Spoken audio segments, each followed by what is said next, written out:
इस दुनिया में 3 तरह के लोग ही अच्छे होते हैं। एक, जो मर गया वो। दूसरा, वो जो पैदा नहीं हुआ। और तीसरा, वो जिसे हम जानते नहीं है। जब तक जीवन है तब तक प्रेम से रहिए, उसके बाद तो फ्रेम में ही रहना है। मैं ठीक हूँ, यह तो हम किसी से भी कह सकते हैं, लेकिन मैं परेशान हूँ। यह कहने के लिए कोई बहुत खास लोग चाहिए। सोचो कि चिट्ठी के समय वाले लोगों में कितना सब्र होता होगा। और आजकल एक बार फोन नहीं उठाने पर तो लोग रिश्ते खत्म कर देते हैं। पैसे खून पसीने से आता है। ये हाथ का मेल तो उनके लिए है जो गरीबों का हक मारकर कमाता है। दुनिया में 5G या 6G क्यों ना आ जाए, मगर याद रखना दोस्तों, पिताजी, माताजी और गुरुजी के बिना कोई भी जी काम नहीं आएगा।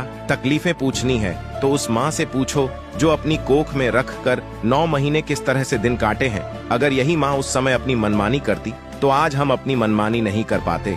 ये सच बात है कि किसी दूसरे की सहायता करने का वक्त किसी के पास नहीं है, लेकिन दूसरों के काम में टांग अड़ाने का वक्त सभी के पास होता है। इस दुनिया में किसी को बेकार मत समझना दोस्त, क्योंकि पत्थर की कीमत भी तब समझ में आती है जब सुनसान सड़क पर कुत्ते घेर लेते हैं। जिंदगी का आनंद अपने तरीके से लेना चाहिए। लोगों की खुशी के चक्कर में तो शेर को भी सर्कस में नाचना पड़ता है। प्रेमिका ऐसी चुनो जो तुम्हारी करियर बनाने में मदद करे, ना कि दिन भर अपने बातों में उलझा कर रखे, वरना प्यार तो जाएगा ही, साथ में करियर भी जाएगा। संगीत सुनकर ज्ञान नहीं मिलता, मंदिर जाकर भगवान नहीं मिलता। पत्थर को तो इसलिए पूजते हैं लोग क्योंकि विश्वास के लायक इंसान नहीं मिलता। जिंदगी में पैसा पैसा वही करता है जिसने अपनी परिवार के हालात देखे हों, वरना जिसे फर्क नहीं पड़ता वह तो यही कहेगा पैसा ही सब कुछ नहीं होता। खाली हाथ आए हैं, खाली हाथ जाएंगे, साथ कुछ नहीं आने वाला। ये प्रवचन देने वाले भी लाखों रुपए चार्ज मांगते हैं। यहाँ पे लोग बोलता कुछ और है, करता कुछ और है।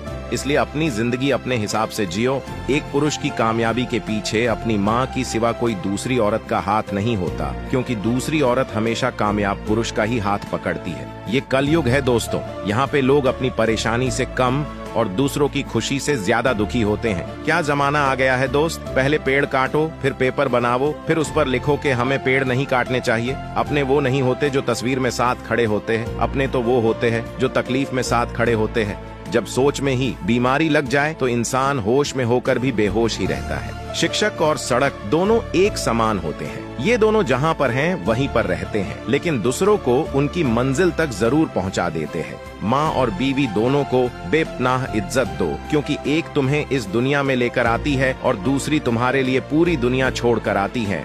इस दुनिया में कमजोर कोई नहीं होता, मजबूरियां कमजोर बना देती है और घटिया लोग उसका फायदा उठाकर खुद को शेर समझने लगते हैं। जिंदगी के हर एक पल को जीना सीखो, क्योंकि मुसीबतें तो आती जाती रहेगी, लेकिन जिंदगी नहीं। सबसे बड़ा न्यायालय हमारा मन होता है। क्या सही और क्या गलत उसे सब पता होता है। अभिमान कहता है कि मुझे किसी की जरूरत नहीं है, मगर मेरा अनुभव कहता है कि समय आने पर धूल की भी जरूरत पड़ती है। वक्त पर भी छोड़ देना चाहिए कुछ उलझनों के हल। बेशक जवाब देर से मिलेगा, मगर लाजवाब मिलेगा। लोग आपकी खुशियों को बर्बाद करने की कोशिश करेंगे, क्योंकि वो खुद अपनी खुशियां नहीं पा सकते हैं। ऊपर वाला दोनों तरह से आजमाता है, देकर भी और लेकर भी। जब मिले तो सम्मान करे और छीने तो इंतजार करें। अगर इन बातों से सहमत है तो कमेंट में यस जरूर लिखें। और हाँ, अगर आपको इन सब में दिलचस्पी है तो हमारे परिवार का हिस्सा जरूर बनिए। धन्यवाद।